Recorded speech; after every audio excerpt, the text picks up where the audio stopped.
C'est bien, donc on lit dans Matthieu chapitre 10 et on va lire à partir du verset 40, puis on pourrait lire jusqu'au verset 11 du chapitre 11. Donc je commence la lecture, puis s'il y en a qui veulent suivre dans la lecture, vous êtes bienvenus de le faire.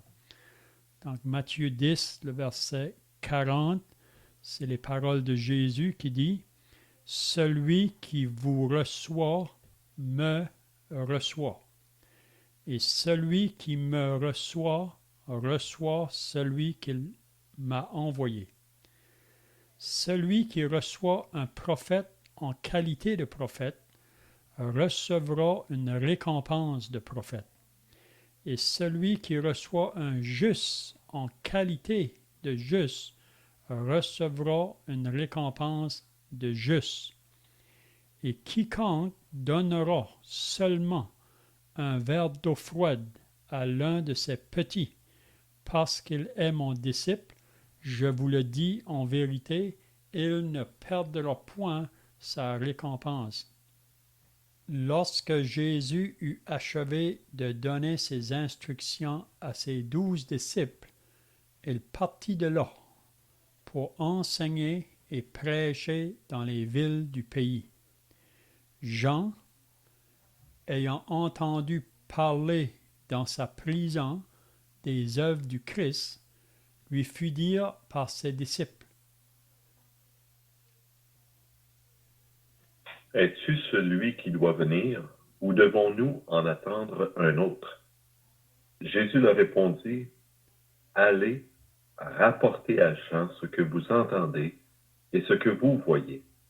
Les aveugles voient, les boiteux marchent, les lépreux sont purifiés, les sourds entendent, les morts ressuscitent et la bonne nouvelle est annoncée aux pauvres. Heureux celui pour qui je ne serai pas une occasion de chute. Comme il s'en allait, Jésus se mit à dire à la foule au sujet de Jean, « Qu'êtes-vous allé voir au désert? Un roseau agité par le vent? Mais qu'êtes-vous allé voir? Un homme vêtu d'habits précieux? Voici, ceux qui portent des habits précieux sont dans les maisons des rois. »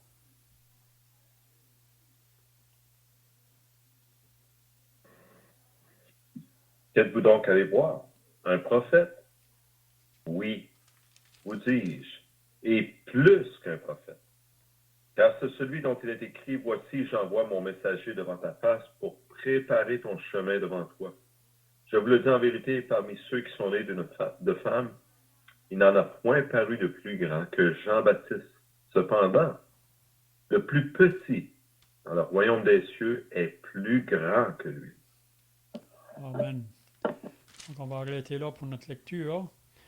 Donc si vous étiez là la semaine passée, on avait vu concernant les enseignements de Jésus à ses disciples. Si vous vous rappelez là, qu'à partir du chapitre 10, c'est vraiment l'enseignement à Jésus, à ses disciples, en ce qui concerne le voyage missionnaire, si on peut dire, qu'ils vont accomplir.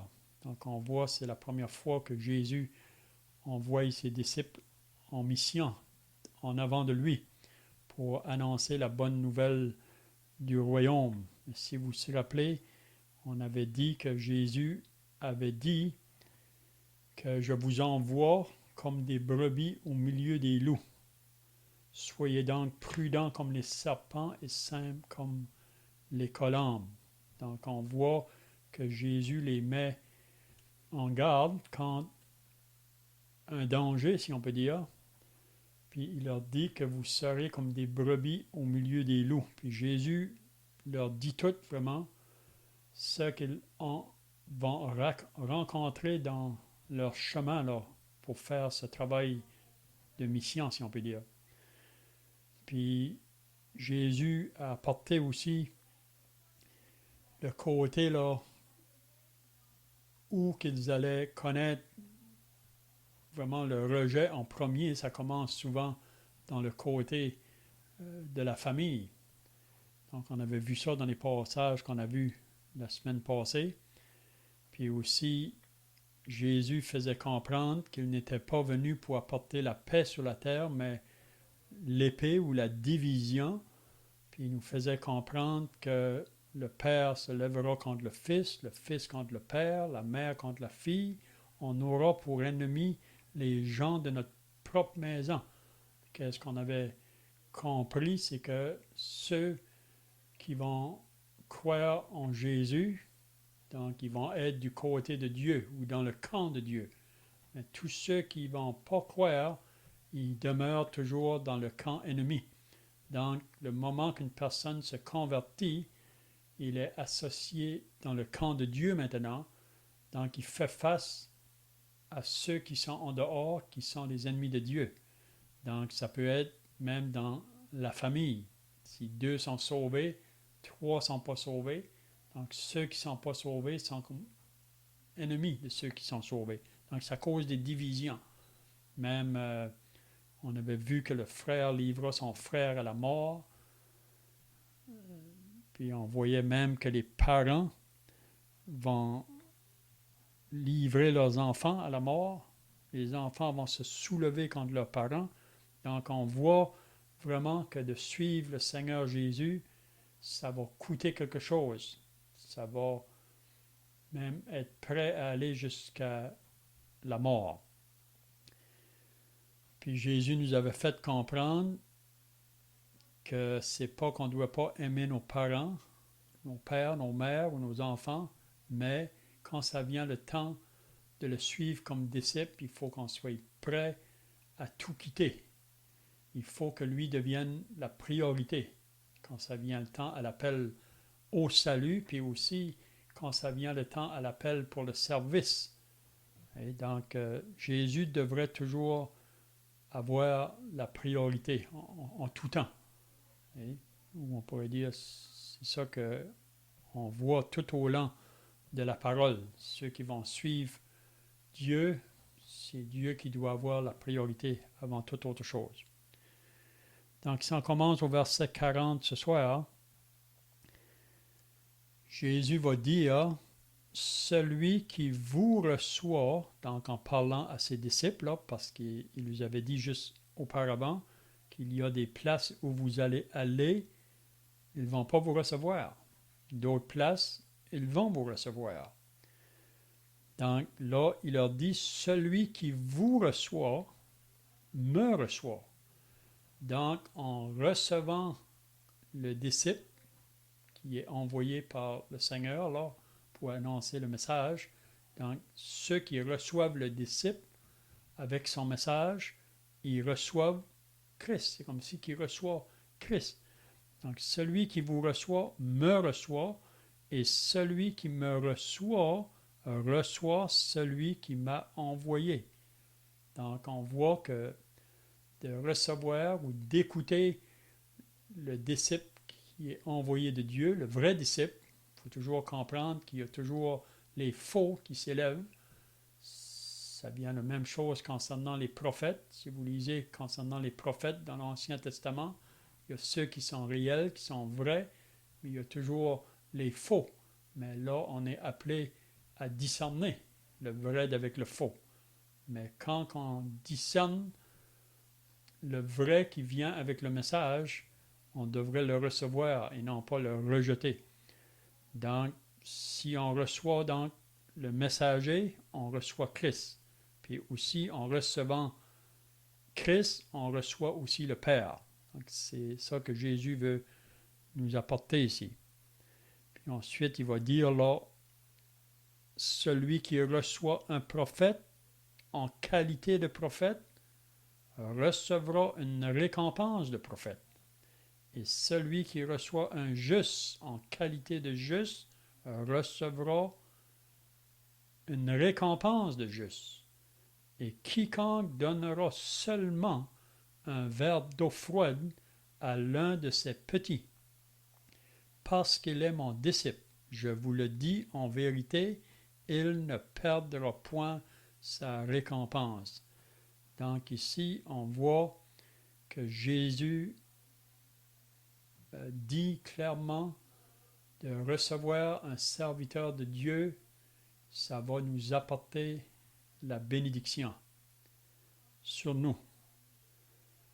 Mais vous savez, la majorité rejette le serviteur de Dieu. Puis vous savez la raison pourquoi, c'est parce qu'on vit dans un monde qui est sous la puissance du mal. Puis l'homme, parce qu'il est né pécheur, par nature, il rejette les choses de Dieu. Et il s'oppose. Donc ça prend vraiment le travail du Saint-Esprit dans un être pour qu'il commence à avoir un intérêt pour les choses qui appartiennent à Dieu. Donc, si vous avez des pensées, là, vous pouvez le faire.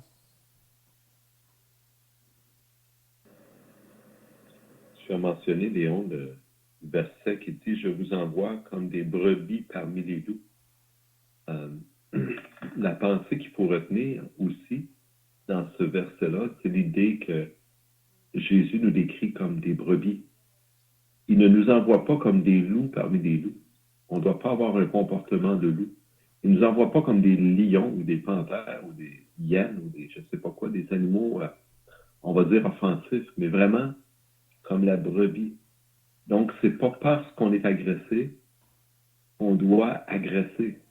C'est pas par crainte non plus d'être agressé qu'on doit agresser. L'Évangile ne doit pas être prêché sous la menace de l'épée, mais vraiment dans la paix. On sait que souvent, on entend parler des croisades qui ont eu lieu, qui étaient quand même, on va dire, relativement peu de choses par rapport à tellement d'autres calamités qui sont arrivées dans l'histoire de l'homme, calamités, on va dire, humaines, mais qui étaient de toute façon contraires à la volonté de Christ. C'est pas par l'épée, encore une fois, que Christ nous envoie. Il veut que les gens soient libres et il veut qu'on laisse cette liberté, cette place aux gens de choisir pour eux-mêmes. La volonté de Christ, c'est qu'on agisse comme des brebis parmi les loups. Donc, c'est pas l'idée qu'il nous envoie à la pâture, c'est l'idée qu'il nous donne le message de comment nous devons être. On doit être paisible, on doit rechercher la paix et on ne doit pas répliquer ou, comment dire, attaquer si on se fait attaquer. Une brebis, si elle se fait attaquer par un loup, elle cherche juste à se sauver, elle ne cherche pas nécessairement à contre-attaquer puis à attaquer le loup, si je peux dire ainsi. Donc, il y a toute une philosophie de l'évangélisation déjà dans ce verset, si on le veut. Et Jésus a dit au verset 38, « Celui qui ne prend pas sa croix et ne me suit pas n'est pas digne de moi. » Donc, on peut dire être un représentant de Jésus, mais si on l'est réellement, on se doit de faire ce que lui nous dit et non pas faire ce que notre chair ou notre religion ou notre qu'importe nous enseigne. On doit faire selon ce que lui nous demande. Et le maître nous commande d'être comme des et non pas comme des loups. Donc, je voulais insister quand même sur cette idée. Donc, d'un côté, on est exposé, on est vulnérable, si on peut dire. De l'autre côté, dans ces versets qu'on vient de considérer, versets 40, 41, celui qui reçoit un prophète en qualité de prophète recevra une récompense de prophète. Celui qui vous reçoit me reçoit. Donc, d'un autre côté, les gens sont invités à recevoir ceux qui prêchent l'Évangile. Donc oui, on est envoyé comme des brebis, mais pour ceux qui reçoivent le message, ils sont invités à le recevoir pleinement et ouvertement, en acceptant et en recevant et en bénissant ceux qui viennent au nom du Seigneur. Et encore une fois, ceux qui viennent au nom du Seigneur, ce n'est pas ceux qui vont s'imposer par la force, par la violence, en criant et en je ne sais pas quoi, mais c'est ceux vraiment qui vont agir selon la parole de Dieu, parce qu'il y en a beaucoup. Jésus l'a annoncé en Matthieu 24. Il y en a beaucoup qui vont dire « Je suis le Christ, voici me voilà ». Donc, il y en a beaucoup qui vont parler et dire « Venir au nom de Jésus-Christ ». Mais le Seigneur veut dire « On les reconnaît par leurs fruits ». Donc, les gens qui viennent et qui cherchent à vous avoir, à vous attirer et à collecter votre argent, ce n'est pas des gens qui sont envoyés par Dieu. Parce que Jésus dit aussi que on a reçu sans payer, on doit aussi donner sans demander d'être payé. Donc, il y a plein de signes qui nous permettent de détecter les faux des vrais. Et Jésus, dans ces passages, nous encourage à ces choses aussi. Mhm. Oui, on a l'exemple, vous vous rappelez quand que Jésus était devant Pilate, on voit que Jésus, face à des menaces là, ou des accusations, il ne va jamais chercher à se défendre. Le seul temps qu'il va parler souvent, c'est pour dire qui il est, d'où il est venu, pourquoi il est venu. Mais quand ça vient face à ceux qui l'accusent, il ne cherche pas à se défendre. Il est comme une brebis muette devant ceux qui l'attendent. Puis vous savez, quand ils sont venus l'arrêter dans le jardin là, de Gethsémane, je voulais dire aussi que à Pilate, Jésus a dit que mon royaume n'est pas de ce monde. Si mon royaume était de ce monde, mes serviteurs combattraient pour moi, mais mon royaume n'est pas de ce monde. Donc, du côté du Seigneur Jésus, si on doit gagner des âmes à Christ, c'est pas par la violence, c'est pas par la force, c'est pas vraiment l'humilité et la douceur. Mais vous vous rappelez quand ils sont venus pour arrêter Jésus, on sait que Jésus savait avancer là, donc l'application qu'on fait là, ou même la vérité qu'on peut placer là, c'est le bon berger donne sa vie pour ses brebis. Jésus s'avance, il va prendre la place, même prêt à mourir pour protéger sa brebis. Tandis que le mercenaire, lui, quand il voit la brebis venir, il va s'enfuir. Le loup venir pour attaquer la brebis. Le mercenaire s'enfuit parce que les brebis ne lui appartiennent pas. Mais vous vous rappelez qu'à ce moment-là, Pierre a voulu défendre le Seigneur Jésus. Il a pris son épée, puis il a frappé un des serviteurs, lui, il a coupé l'oreille. Puis vous vous rappelez qu'est-ce que Jésus a dit à Pierre? Pierre, remets ton épée où tu l'as pris, parce que celui qui prendra l'épée périra par l'épée. Donc, on voit aujourd'hui, depuis le commencement vraiment de l'histoire de l'humanité, puis même sous l'Ancien Testament ou sous la Nouvelle Alliance, beaucoup de religions ont servi l'épée vraiment pour se faire des adeptes. Ça a été par la violence. Il y a eu beaucoup de guerres qui ont été faites au nom de la religion. Ils disent que c'est au nom de Dieu, mais pour moi, Dieu n'est pas en arrière de ça. Jésus vraiment a dit à Pierre, celui qui prendra l'épée périra par l'épée. Donc, on a vu même dans le chapitre 10, au début, que Jésus a dit, si vous allez dans une ville, puis on ne veut pas vous recevoir, qu'est-ce qu'il faut faire? Est-ce qu'il faut se chicaner? Est-ce qu'il faut mettre de la pression? Jésus dit non. Il dit, allez-vous-en. Secouez la poussière de vos pieds, puis allez-vous-en. Ces gens-là seront responsables un jour devant Dieu d'avoir eu refusé le messager. Vous comprenez? Puis on voit ça même dans les enseignements de Paul. Même on peut voir que Paul pouvait dire lui-même, soyez mes imitateurs comme je suis moi-même de Christ. Donc ce que Christ a enseigné à ses disciples, comment apporter le message, c'est dans la douceur, c'est pas dans la violence. Puis on peut voir que Paul a enseigné ça aussi. Je vais vous lire une portion là, dans la deuxième épître à Timothée, à partir du verset 24, chapitre 2, à partir du verset 24. Paul, en parlant à Timothée, il va lui dire « Or, il ne faut pas qu'un serviteur du Seigneur ait des querelles. » Donc, ce n'est pas un querelleux. Vous savez, apporter le message de l'Évangile, ou même si on doit enseigner à ceux qui peut-être professent le salut, c'est pas en se querellant. Il nous dit comment est-ce que ça devrait se faire. Or, il ne faut pas qu'un serviteur du Seigneur ait des querelles. Il doit au contraire, donc au contraire des querelles, il doit au contraire avoir de la condescendance pour tous, être propre à enseigner, doué de patience. Donc, il faut qu'il soit doué de patience parce qu'il rencontre ceux qui s'opposent, ceux qui sont adversaires à lui. Mais lui, de son côté, il faut qu'il ait cette attitude-là, ces caractéristiques-là. Doué de patience, il doit redresser avec douceur les adversaires. Vous savez, naturellement, on ne redresse pas les adversaires avec douceur. L'homme, lui, il veut agir fortement. On peut dire par les armes ou par l'épée. Mais nous, comme croyants, vraiment, on est dans un combat. Mais on livre ce combat-là avec le moyen de la parole de Dieu qui fait son œuvre.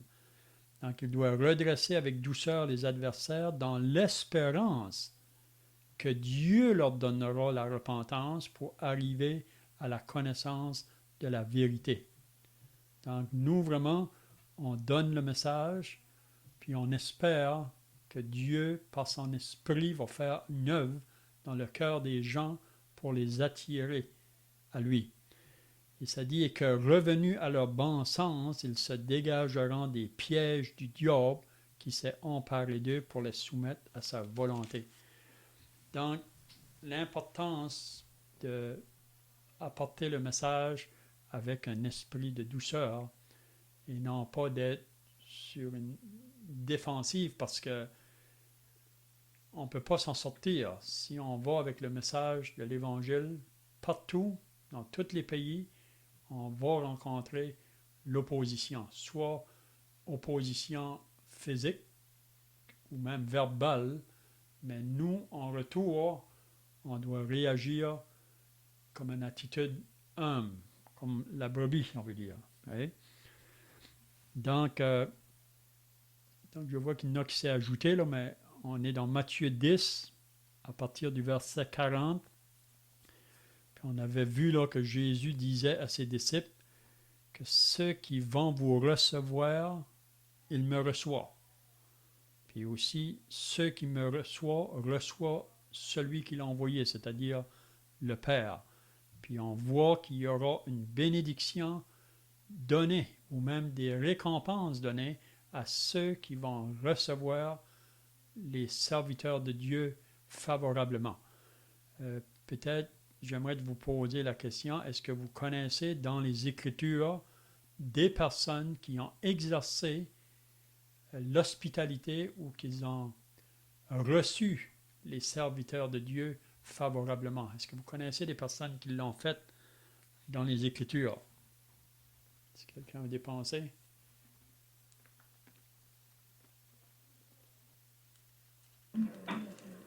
Il y avait la veuve de Sarepta, je pense, qui a reçu le prophète Élie.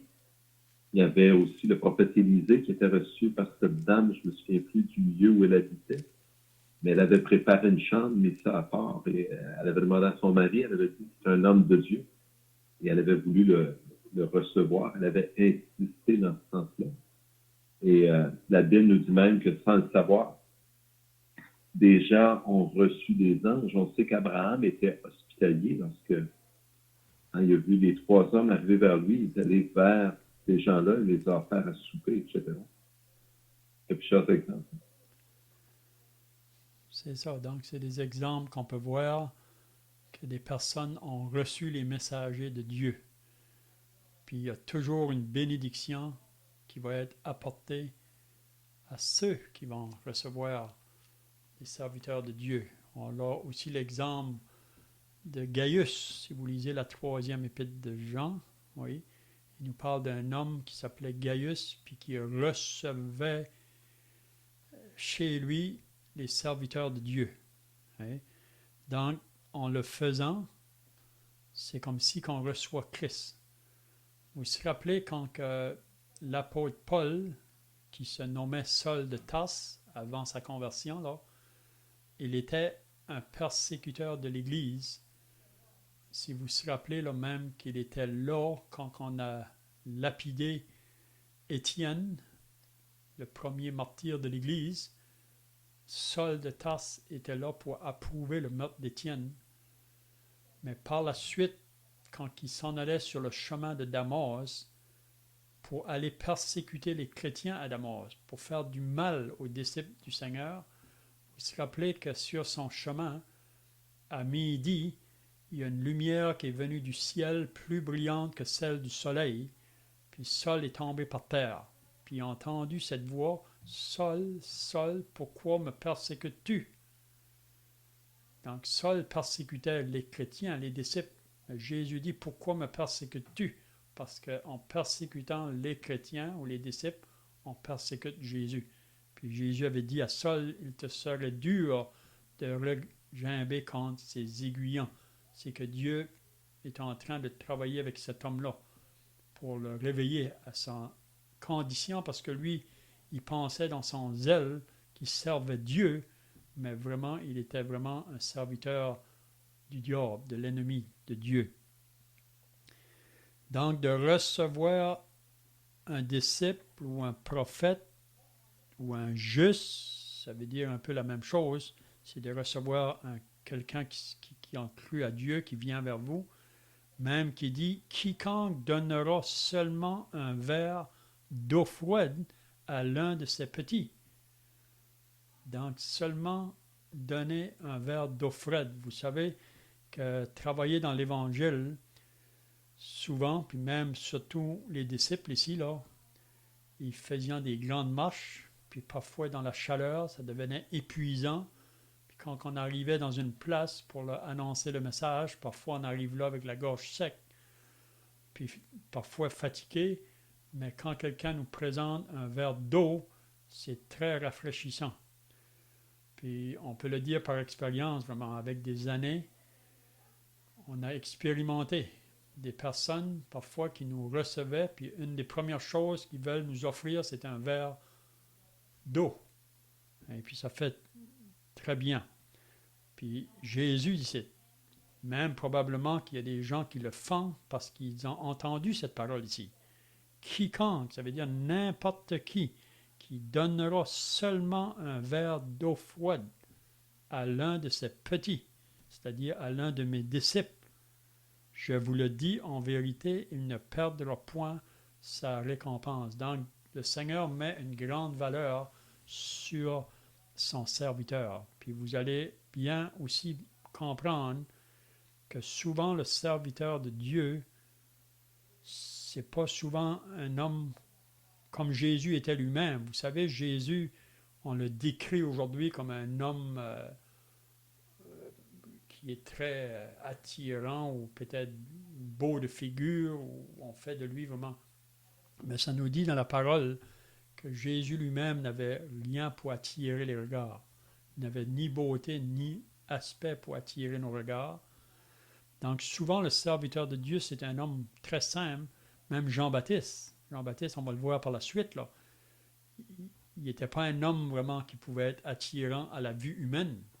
Puis tous les serviteurs de Dieu, souvent, ils ne sont pas attirés par le côté des choses qui peuvent paraître, là, vous comprenez? Parce qu'on vit dans un monde aujourd'hui où on veut voir les choses qui paraissent.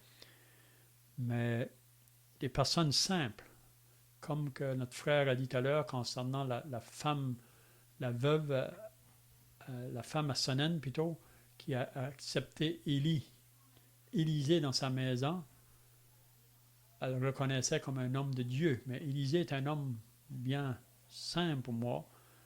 Mais vous vous rappelez qu'il y a un autre endroit qu'on voit Élisée qui marchait sur le chemin, puis il y a des jeunes garçons qui sont venus pour se moquer de lui. Ils se moquaient de lui. Puis Élisée a demandé à Dieu d'agir, puis vous vous rappelez que Dieu a envoyé des ours qui ont même mangé les enfants, dévorés, parce qu'ils se moquaient du serviteur de Dieu. Donc on ne peut pas se moquer des serviteurs de Dieu sans qu'il y ait, à un moment donné, quelque chose qui va tomber sur nous. Donc, je ne sais pas si vous avez d'autres pensées jusqu'ici, là. Pour ajouter un peu à ce qui est dit au niveau de la récompense, on lit dans Jacques au chapitre 5 et au verset 11. Voici, nous disons, bienheureux ceux qui ont souffert patiemment. Vous avez entendu parler de la patience de Job et vous avez vu la fin que le Seigneur lui accorda, car le Seigneur est plein de miséricorde et de compassion. Donc, on regarde parfois des missionnaires ou des gens, puis on se dit, ah, moi j'aurais aimé être missionnaire, j'aimerais contribuer à l'œuvre du Seigneur. Et on sait que le Seigneur dit qu'il va même nous récompenser en fonction de notre marche sur la terre. Donc, on aimerait être de ces gens, si vous voulez, qui sont zélés pour le Seigneur et qui sont missionnaires. On a une famille, des responsabilités parfois, c'est pas toujours possible, mais ici, ce qui est encourageant, c'est celui qui reçoit un prophète, ou si vous voulez, un missionnaire, en qualité de prophète ou un enfant de Dieu, recevra une récompense de prophète. Donc, c'est comme s'élever nous-mêmes par l'hospitalité. C'est comme Dieu nous élève parce qu'on est hospitalier avec ces gens-là au même rang, au même niveau, si vous voulez, que ces gens-là. C'est pas l'idée qu'on est plus haut les uns que les autres, mais il y a quand même cette réalité que certains vont mettre plus d'efforts, plus de zèle pour le nom de Dieu que d'autres. Mais néanmoins, ici, le texte, vraiment, il nous encourage, donc, je trouve, doublement. Hein, comme on est lu dans Jacques, on a envie, on dit bienheureux ces gens qui ont souffert patiemment. Et le texte, ici, d'une certaine façon, nous associe maintenant au niveau de notre mérite ou de notre récompense avec ces gens-là, simplement en étant hospitalier à l'égard de ces gens-là. Donc, on ne doit pas mettre de côté l'hospitalité qui est, même entre nous, entre frères, entre croyants, c'est bien de pratiquer ce genre de bonnes œuvres-là.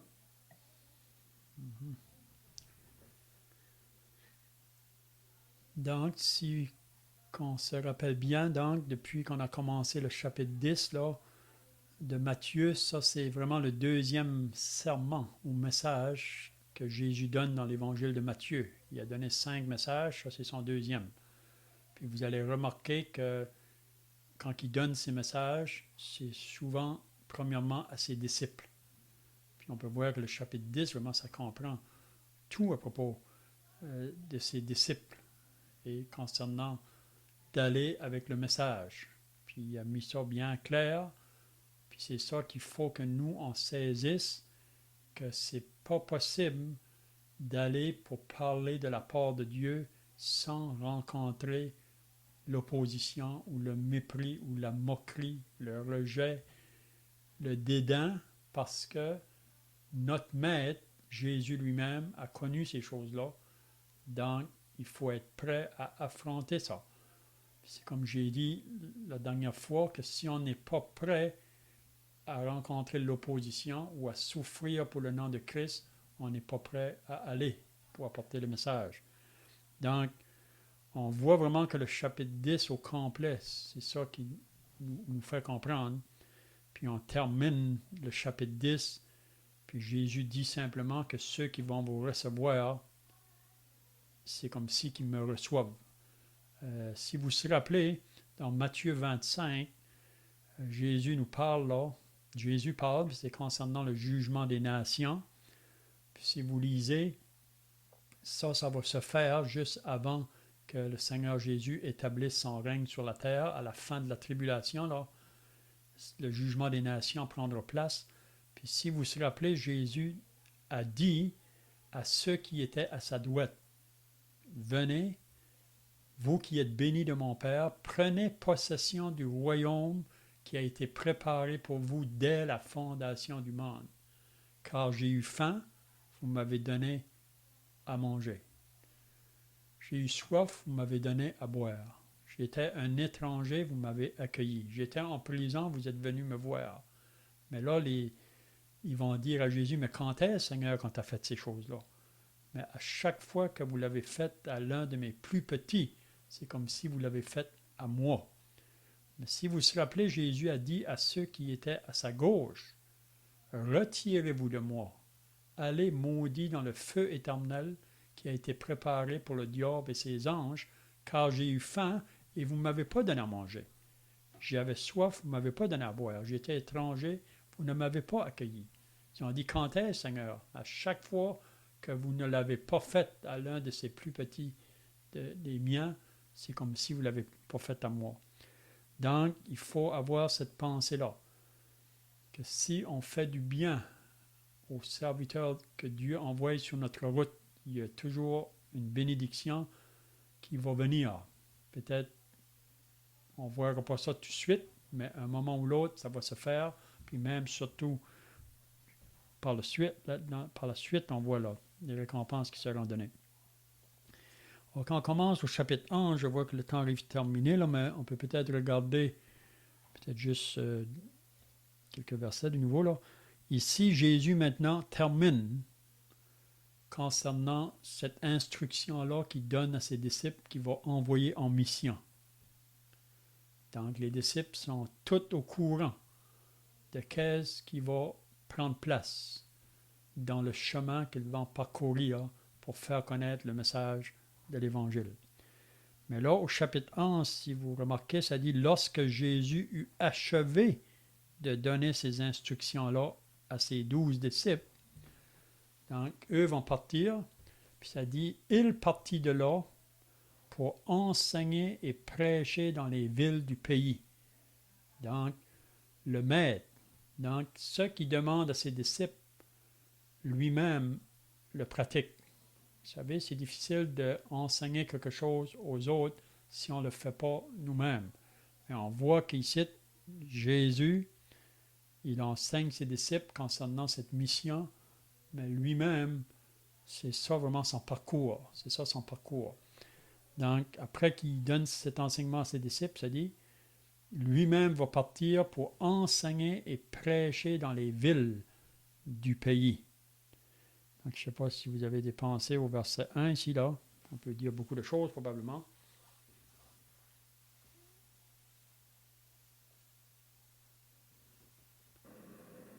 Je pense qu'avant d'aller, Jésus avait envoyé ses disciples, 70 disciples, 2 par 2, pour prêcher et annoncer devant lui la bonne nouvelle. Je ne sais pas si ça s'applique ici. Je ne me souviens plus si c'était avant que Jésus aille lui-même ici, comme on le lit là, ou si c'est après. Oui, ici, dans Matthieu 10, dans Matthieu 10, on voit plutôt les 12 qu'il envoie.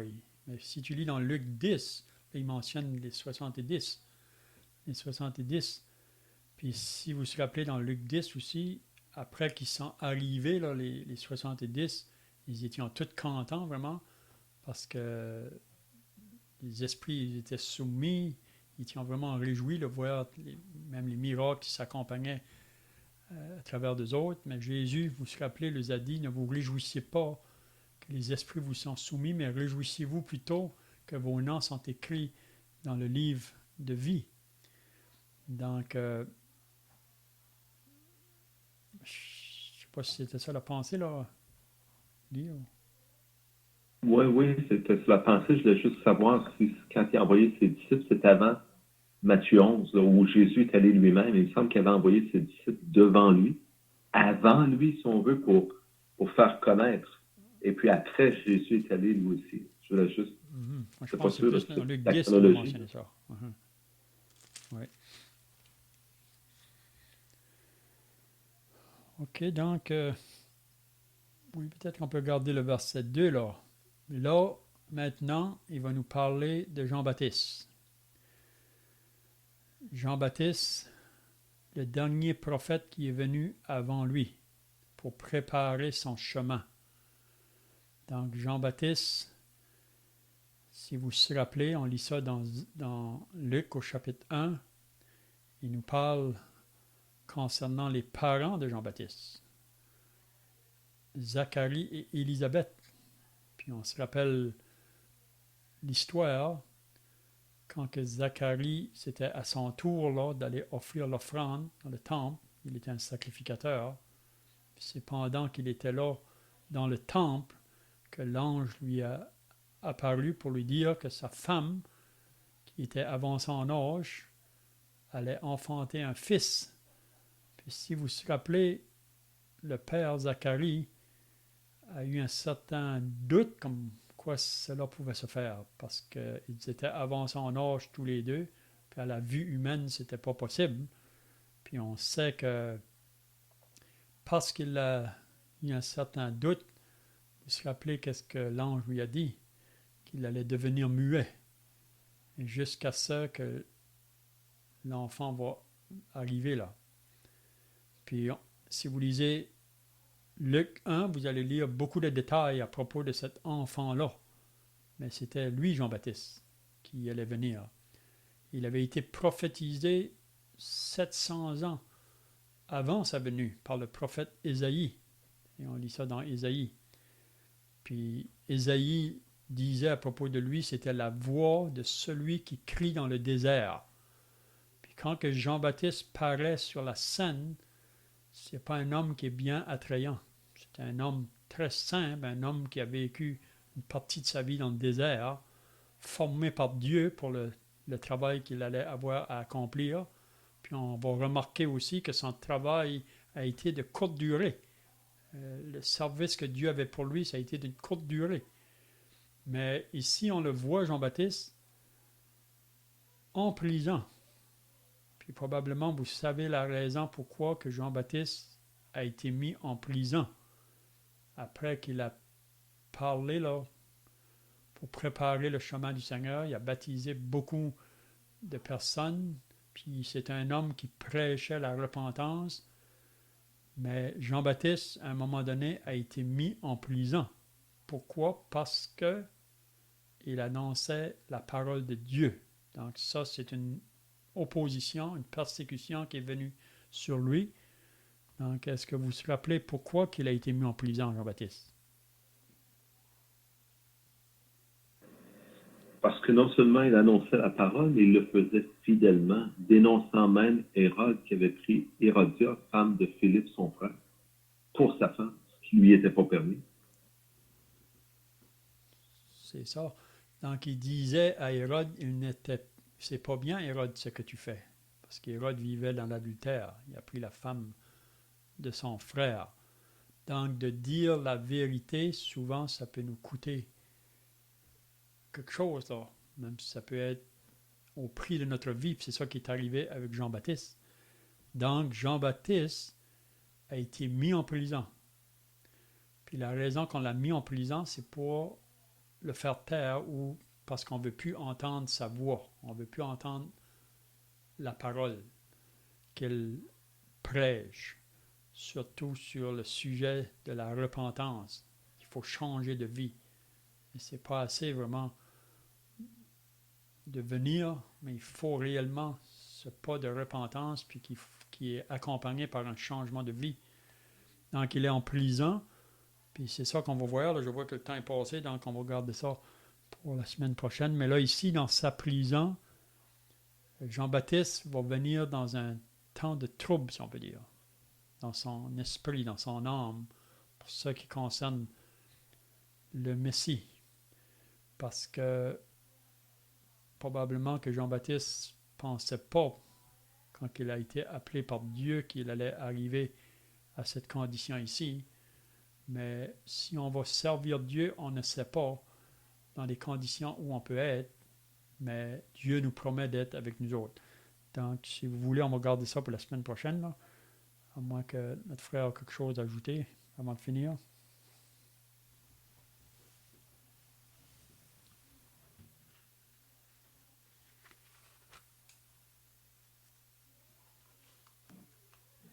Ô Seigneur Dieu notre Père, nous voyons ton Fils qui non seulement nous envoie, parce qu'il nous a dit d'aller de par le monde prêcher la parole, il nous a dit aussi qu'il serait avec nous, mais on vient de lire et de voir aujourd'hui comment lui-même aussi a fait cela. Et cela, Seigneur, il en est ainsi parce que c'est ton cœur qui le veut, c'est la pensée de Dieu, que les gens entendent la vérité qui est la bonne nouvelle. Cette bonne nouvelle, c'est que nous sommes pécheurs, tous, et qu'aucun ne peut jamais intelligemment penser que par ses propres efforts, il atteindra le standard de Dieu, qui est la perfection.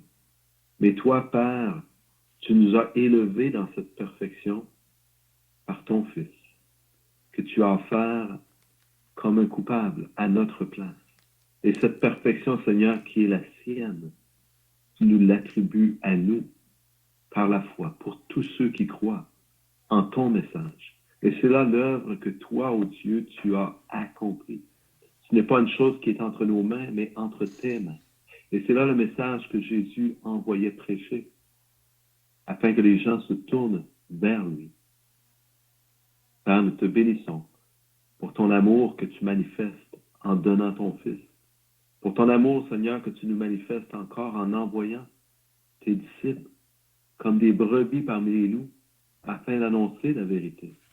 Ce n'est pas, Seigneur, que tu prends plaisir à les voir souffrir ainsi, mais c'est parce que tu prends plaisir à voir des âmes perdues recevoir la vérité et être sauvés par la foi en Jésus. Père, nous te louons hautement, parce que c'est nous aussi qui avons été atteints par ce message. C'est nous qui étions autrefois dans le clan des loups. Et c'est nous, Seigneur, vers qui tu as envoyé ces gens pour prêcher la parole. Père, nous te louons, parce que c'est là comment tu manifestes ton amour, dans la paix et dans la bonté, comme nous l'avons dit, tels des brebis parmi les loups. Père, en Jésus, nous te rendons grâce et te louons. Amen. Amen.